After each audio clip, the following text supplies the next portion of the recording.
The rubber bands from my braces are in the book pages. I guess I took them out when I was eating dinner yesterday. In any case, guys, what we're doing now is coming back to we're coming back to healing the shame that binds you. So this is again from the very beginning. We haven't read this part, but it's from part one, and it's called the problem spiritual bankruptcy. So we have no imagination for evil, but evil has us in its grip. This is a quote by Carl Jung. And this section of the reading is the introduction. It's called Shame as Demonic, the Internalization Process. If you can see it there. And so, oh yeah, before we go too far, let me do the sound check. It was just working before, so I'm pretty sure it's going to be working okay now.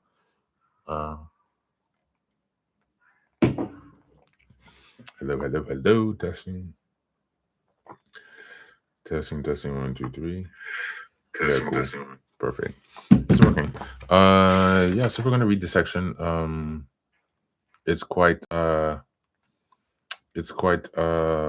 short 3-page summary. Introduction: Shame as Demonic, the Internalization Process. As I delve deeper into the destructive power of toxic shame, I've come to see that it directly touches the age-old theological and metaphysical discussion generally referred to as the problem of evil. The problem of evil may be more accurately described as the mystery of evil. No one has ever explained the existence of evil in this world. Centuries ago, in the Judeo-Christian West, evil was considered the domain of the devil or Satan, the fallen angel. Biblical scholars tell us that the idea of a purely evil being like the devil or Satan was a late development in the Bible. In the book of Job, Satan was the heavenly district attorney whose job was to test the faith of those who, like Job, were especially blessed. During the Persian conquest of the Israelites, the Satan of Job became fused with the Zoroastrianism Zoroastrian dualistic theology adopted by the Persians, where two opposing forces, one of good, Adura Mazda, the supreme creator deity, was in constant battle with Ahriman, the god of evil. This polarized dualism was present in the theology of the essence and took hold in Christianity, where God and the Son of Jesus were in constant battle with the highest fallen angel, Satan, for human soul. This dualism persists today not only in fundamentalist religion, Muslim extremist, the Taliban, and the extreme Christian right, and the majority of evangelical Christianity.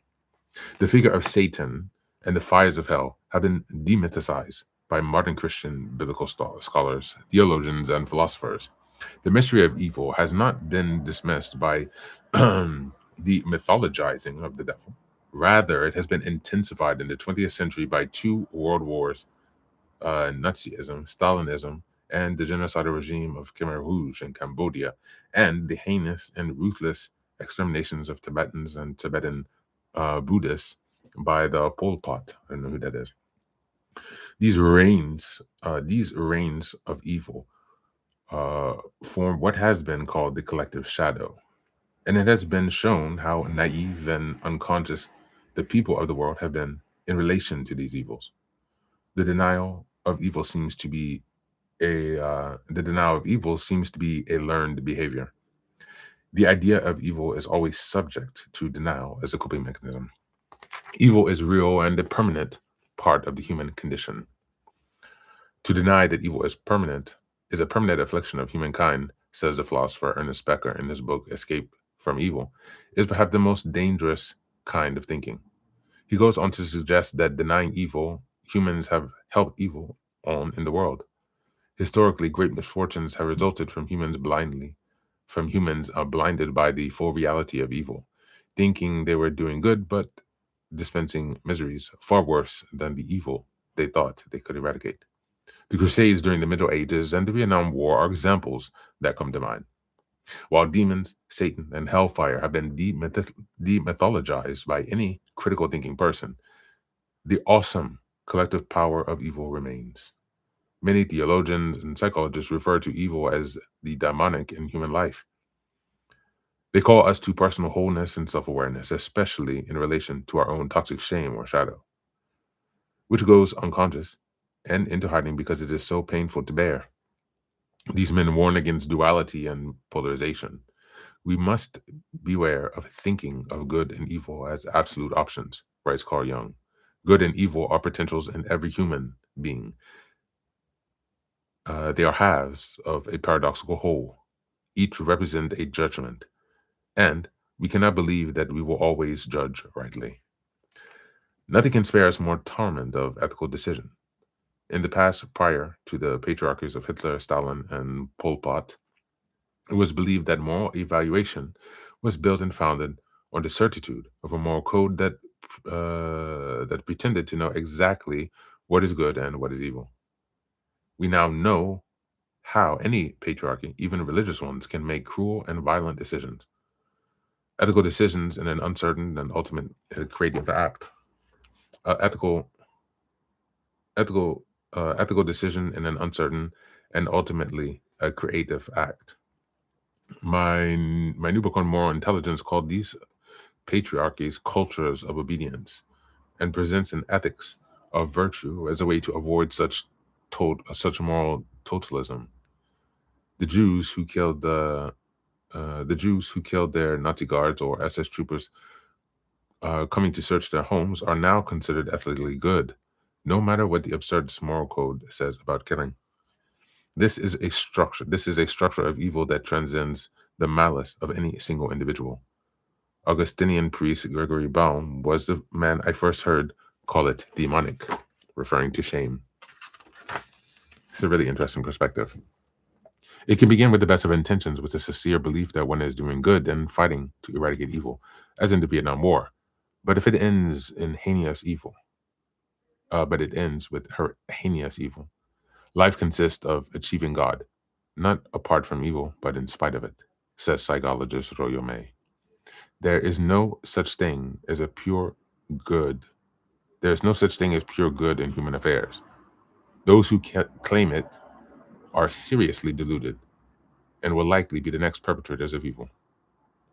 As I pointed out in the preface of this revised edition, shame, um, the affect shame has a potential for the depths of human evil or the heights of human good. In this regard, shame is demonic. The daimonic, says the psychologist Stephen Diamond, is any natural function which has the power to take over the whole person. Shame is a natural feeling that, when allowed to function well, monitors the person's sense of excitement or pleasure. But when feeling of shame is violated by a coercive or perfectionistic religion or culture, especially in shame-based source figures who mediate religion and culture, it becomes an all-embracing identity. A person with internalized shame believes he is inherently flawed, inferior, and defective. Such a feeling is so painful that defending scripts or strategies are developed to cover it up.